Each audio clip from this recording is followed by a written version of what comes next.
To the US now, which is facing a national security emergency. Thousands of people are being killed on roads, in schools, in shopping malls, not at the hands of Al-Qaeda or ISIS terrorists, but at the hands of fellow Americans, empowered by their law to carry assault weapons. 3 weeks, 40 mass shootings and counting, the latest being in the Washington state. Welcome to America in 2023. Ohio, Florida, North Carolina, Texas, Utah, California, and all the other states marked in the red in this map have witnessed mass shootings in the month of January, this month. Gun terror in the US is now daily news. More than 45,000 people died due to gun-related injuries in 2020. For the last 2 years, they don't have complete data, but the trajectory is quite clear. Mass shootings have risen steadily since 2014 and sharply since 2020. Fun fact, the US is the only country in the world which has more guns than people. And these are civilian guns that we're talking about, not the military or the police. More civilian guns than civilians. They have 120 guns for every 100 people. And they have a law that allows all of this. It's called the Second Amendment of the US Constitution. The Second Amendment. It gives every American the right to carry arms, and around a third of America's adults say they carry arms. You see, guns are an emotive issue in the US, and gun control a very contentious subject. Here's a familiar script. A mass shooting takes place, horror, shock, tears, and sound bites by politicians, both Republicans and Democrats. They condemn the incident, they offer their thoughts and prayers, and they move on until the next shooting. Why don't they stop this? After all, American leaders launch operations to fight terror in far-flung lands. Why don't they fight gun terror at home? Because politics and gun lobbies and big money connect the dots.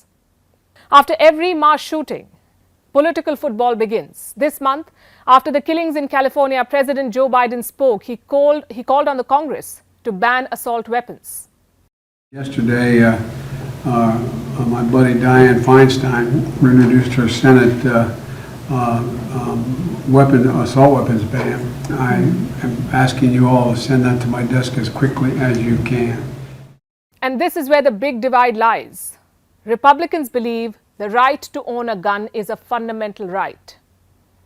But the existence of evil in our world is not a reason to disarm law-abiding citizens who know how to use their weapon and can protect a lot of people.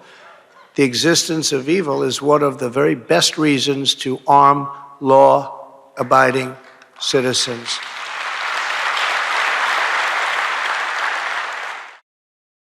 So Republicans resist and Democrats pass the buck.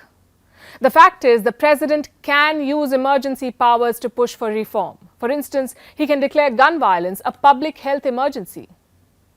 And this is an emergency. Such a declaration of a public health emergency would then give him additional statutory powers. So to say that his hands are tied does not cut it anymore. In June last year, a new law was signed.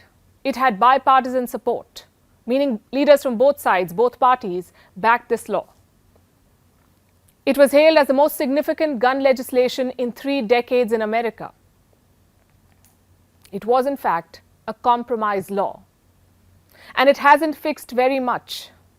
More than 400 shootings have taken place since the law was passed. More than 450 deaths have been reported since this law was passed. Again, why hasn't the US been able to fix this?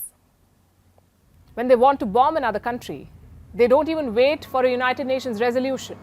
When they want to fight dictators or bring democracy or liberate people from the shackles of tyrants, they go to any lengths and use all their might.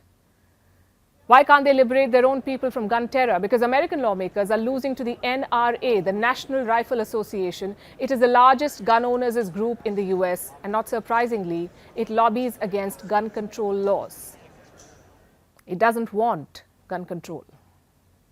Another fun fact, when this same association invited former President Donald Trump to speak at their annual leadership forum last year, guess what they banned?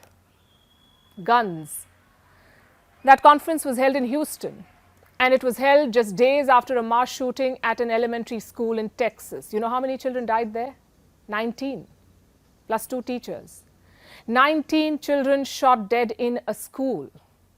It is supposed to be the safest place for a child after home. In the US, evidently not. In American schools, shootings and guns have become par for the course. And the National Rifle Association shoots down any attempts to fix this. Just how powerful is this group? It was founded in 1871 by 2 Civil War veterans. In a few decades, it began influencing government policies. It started funding lawmakers. The NRA spends around $3 million every year just to influence gun policy. In 2020, it spent around $250 million on lobbying and related activities. So you get the picture. Money talks as guns kill.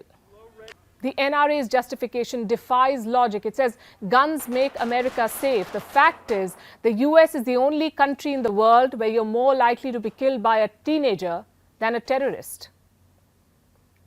While it's busy posturing as a defender of human rights in the world, it has failed miserably to protect innocent lives at home. More than 6,000 children were either killed or injured by guns in 2022. 6,000 children. The youngest victim was a 5-month-old.